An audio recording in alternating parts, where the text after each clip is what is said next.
अस्सलाम वालेकुम। Physics 10th class के टारगेट पेपर के लिए बहुत ज़्यादा ही रिक्वेस्ट आ रही थी, तो सोचा कि उसके लिए भी एक वीडियो बना दी जाए। और सबसे पहले तो मैं बता दूं कि आपको मॉडल पेपर के अंदर जो पैटर्न इस मरतबा दिया गया है वो क्या है। तो सबसे पहले तो आपको मैं बता दूं कि ये MCQs जो होंगे, तो MCQs आपके 20% आने हैं। अब नंबर्स का मैं हिसाब नहीं लगा के बता रहा, मतलब वैसे तो नॉर्मली जैसे 12 MCQs होंगे 12 नंबर के। शॉर्ट जो होंगे आपके 32 नंबर के होते हैं। लॉन्ग क्वेश्चन जो होंगे आपके वो 24 नंबर के, टोटली 60 हो जाते हैं। तो 20% आपका MCQs यानी 12 आपको MCQs करने के लिए दिए जाएंगे। उसके बाद जो शॉर्ट्स क्वेश्चन जो आपको करने के लिए दिए जाएंगे वो आपके पास होंगे 8। और उसके बाद जो लॉन्ग आपको करने के लिए दिए जाएंगे वो आपके पास होंगे 4। तो आपको इस तरह से अपने पेपर को देखते हुए चलना है। अब उस हिसाब से जो मैंने टारगेट पेपर अपना ये तरतीब दिया है, तो उसमें तकरीबन 70% आज टारगेट पेपर में आप लोगों को बताऊंगा। तो मॉडल पेपर के अंदर जो तरतीब होगी वो मैंने आपको यहाँ पर बताई है। और अब 70% में आपको अपना टारगेट पेपर जो है आप लोगों के साथ वो शेयर कर लेता हूँ। तो स्टूडेंट्स इसके ऊपर जरा तवज्जो दें। उससे पहले मैं अब मैं आपको बताऊं कि डेफिनेशंस जो आपके शॉर्ट क्वेश्चंस के अंदर आ सकती हैं वो तकरीबन यहाँ पर मैंने 9 या 10 डेफिनेशंस लिखी हैं। 1 2 3 4 5 6 7 8 9 डेफिनेशंस मैंने आप लोगों को दी हैं। पहली डेफिनेशन ये पोटेंशियल डिफरेंस, ये वो डेफिनेशन है जो इंपॉर्टेंट हैं और आपको पेपर में देखने को मिल सकती हैं। पोटेंशियल डिफरेंस, आइसोटोप्स, ये तो क्वेश्चन भी बन के आ सकता है, एक शॉर्ट क्वेश्चन, इसको मैंने वहां पर नहीं लिखा। और शॉर्ट क्वेश्चन आइसोटोप्स की आपको डेफिनेशन लिखनी पड़ेगी और उसके साथ में जो है वो एक एग्जांपल, वो हाइड्रोजन जो ट्राइटियम, ड्यूट्रियम और ये सब। अच्छा, फिर फ्रीक्वेंसी की डेफिनेशन, इसकी सिर्फ डेफिनेशन ही आनी है। उसके बाद फिर यहाँ पर इलेक्ट्रोमोटिव फोर्स, ये टाइम पीरियड और रेडियो एक्टिविटी की डेफिनेशन। और रेडियो एक्टिविटी की डेफिनेशन के साथ में अल्फा रे, बीटा रे, गैमा रे की प्रॉपर्टीज भी पूछी जा सकती हैं। हो सकता है ये शॉर्ट में आ जाए। और वैसे मैंने इसको रेडियो एक्टिविटी को डेफिनेशंस के अंदर डाला है। फिर इसके बाद यहाँ पर है पावर डिस्पर्जन और न्यूक्लियन नंबर, ये आपको आखिरी वाले चैप्टर में मिलेगा, न्यूक्लियन नंबर क्या चीज होती है। फिर लास्ट में है वेवलेंथ। तो वेवलेंथ भी आपके पास शॉर्ट क्वेश्चन के अंदर आ सकता है। मैंने इसको डेफिनेशन में लिखा है वेवलेंथ और इसकी डेरिवेशन जो होगी, इक्वेशन जो होगी वो। तो अब डेफिनेशन जब हमने आपको बता दी, तो इसके बाद में डिफरेंस भी आपको बता दूं कि शॉर्ट क्वेश्चंस के अंदर ये डिफरेंस भी आते हैं, बात आप लोग जानते हैं।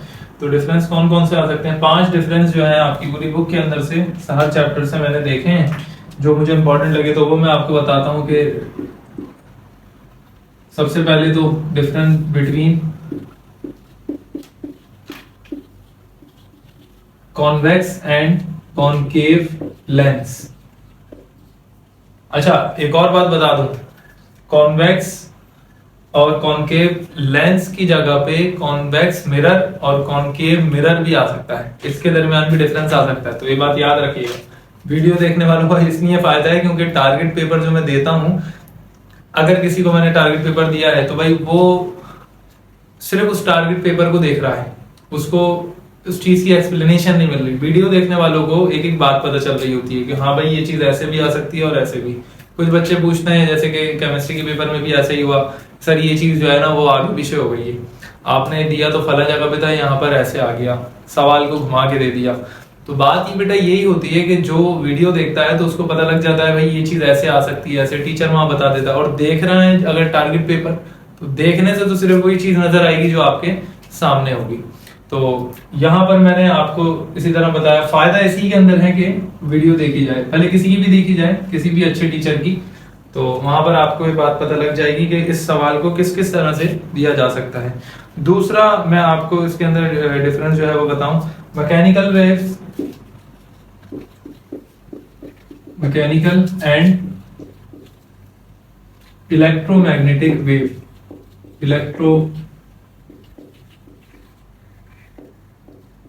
Magnetic wave. तो ये दूसरा डिफरेंस होगा आपके पास। फिर इसके बाद analogue and digital signal, difference between analogue and digital signal. अच्छा, इसके बाद जो हमारे पास चौथा डिफरेंस होगा वो होगा sound, difference between sound and noise, difference between sound and noise. और इसके बाद आखिरी जो हमारे पास डिफरेंस होगा वो होगा transverse and longitudinal wave, transverse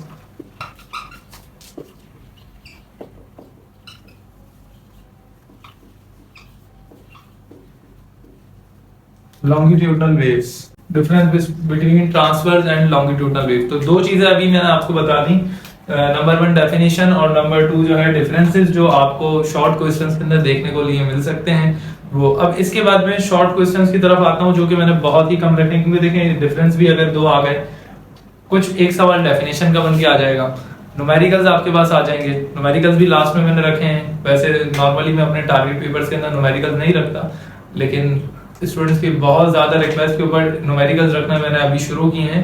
वैसे तो देखें पूरी बुक के न्यूमेरिकल्स ही इंपॉर्टेंट होते हैं, ये कहना एक जो है वो रिस्की होता है बहुत ज्यादा कि भाई ये न्यूमेरिकल आ सकता है, ये न्यूमेरिकल आ सकता है। प्रैक्टिस आपको सबकी करनी पड़ेगी, कहीं से कोई भी न्यूमेरिकल उठा के दे देते हैं, लेकिन मोस्ट इंपॉर्टेंट न्यूमेरिकल्स जिसके चांसेस हैं लगने के, वो न्यूमेरिकल्स भी मैंने इस मरतबा टारगेट पेपर के अंदर ऐड कर दिए हैं। पहले शॉर्ट क्वेश्चंस बता देता हूँ और उसके बाद फिर न्यूमेरिकल्स बता देता हूँ। तो अब ये शॉर्ट क्वेश्चंस की तरफ आते हैं। शॉर्ट क्वेश्चंस में सबसे पहले तो मैंने आप लोगों को डेफिनेशन बताई, डेफिनेशन के बाद डिफरेंस जो आते हैं वो बताए, और अब डिफरेंस के बाद में शॉर्ट क्वेश्चंस यानी वो जो क्वेश्चंस की सूरत में आपको मिलेंगे बताता हूं। इससे पहले मैंने आप लोगों को बताया था कि आइसोटोप्स को भी सवाल की सूरत में दे सकते हैं, वेवलेंथ को भी सवाल की सूरत में दे सकते हैं।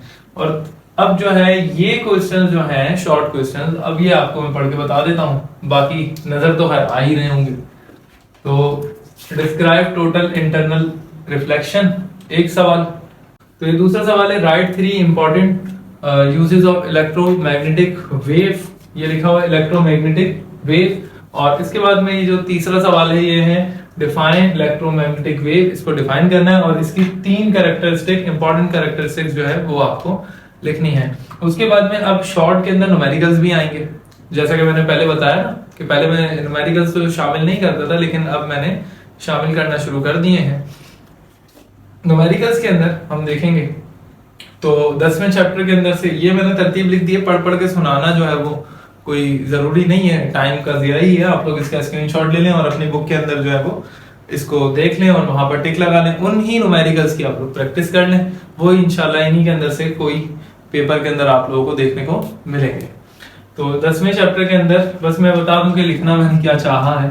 यहाँ पर 10वें चैप्टर के अंदर तीसरा, चौथा, छठा, सातवां, 11वें में पहला, दूसरा, तीसरा, 12वें में, और इस तरह से ये यहाँ तक। अच्छा, अब एक और बात बता दूं, 10वां, 11वां, 12वां, 13वां, 14वां, 15वें चैप्टर के अंदर इंपॉर्टेंट न्यूमेरिकल मुझे कोई इस तरह का नजर नहीं आया। ठीक है, एग्जाम्पल में से एक लग रहा था, लेकिन वो भी काफी बड़ा होने की वजह से मैंने उसको इसमें शामिल नहीं किया है, थोड़ा सा मुश्किल भी था। फिर 16वें चैप्टर के अंदर पहला, दूसरा, तीसरा है। 17, 18 चैप्टर के अंदर न्यूमेरिकल नहीं है। 19वें चैप्टर में भी कोई न्यूमेरिकल नहीं है, लेकिन मैंने एक क्वेश्चन देखा था आपके मॉडल पेपर में और प्रैक्टिकल सेंटर के पेपर में और मुख्तलिफ जगह पे टीचर्स ने भी मुझसे ये बात कही कि ये एक न्यूमेरिकल की सूरत में जो है आपके पास 19वें चैप्टर में से आ सकता है कि find number of proton and neutron. ये जो 9th क्लास की केमिस्ट्री के अंदर हम लोग पहले चैप्टर में काम करते हैं कि नंबर ऑफ प्रोटॉन और न्यूट्रॉन को निकालते हैं, atomic mass, atomic number, Z, ये सब। तो वो आपको यहाँ पर चैप्टर नंबर 19 के अंदर इस तरह का क्वेश्चन देखने को मिलेगा। एग्जाम्पल के अंदर भी आप लोग देख सकते हैं, वहां पर आपको ये चीजें मिल जाएंगी। खैर, फिर चैप्टर नंबर 20 में तीसरा और चौथा न्यूमेरिकल आपको करना पड़ेगा।